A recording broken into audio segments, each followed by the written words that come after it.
My name's Doug Sampson, and my wife Magdie's from Guatemala, and we're going through the immigration process together.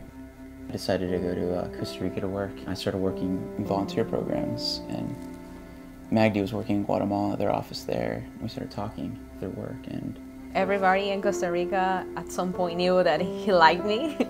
Even our boss, he will ask me like, "Oh, so what do you think about Doug?" And I was like, "Oh no, I don't want any relationship now." But people will always tease us about us like dating. You know, we were like, we like each other. You know, let's give this a shot. And we both knew that it was going to be, you know, a difficult process. About a month after we got engaged, we had already started getting the evidence together for photos of us together, plane tickets, even like the receipt for the engagement ring. We wanted to start good from the very beginning, and we wanted to do things right, not to have problems later on, not to make it more difficult for us to be legally and at some point maybe be separated. It also gave us an opportunity to appreciate more our relationship, because we knew that how hard this is for us. For a long time she didn't have her tourist visa.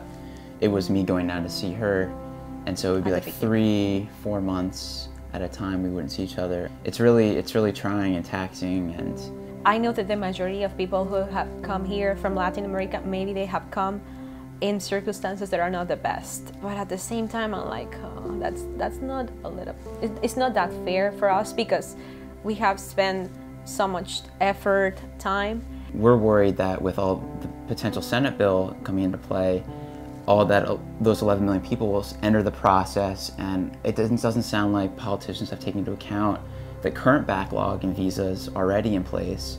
That might encourage people just to come illegally more, because they're gonna think, oh, I can go there illegally, I can risk my life, and once I'm there, I'm going to figure out what to do. Are we gonna see delays in her getting her green card so that she can work and be a contributing member of society? And I would like to teach children, elementary school or kindergarten. I always wanted to have a family and have the feeling that my family, my kids, my husband, we're living in a safe area.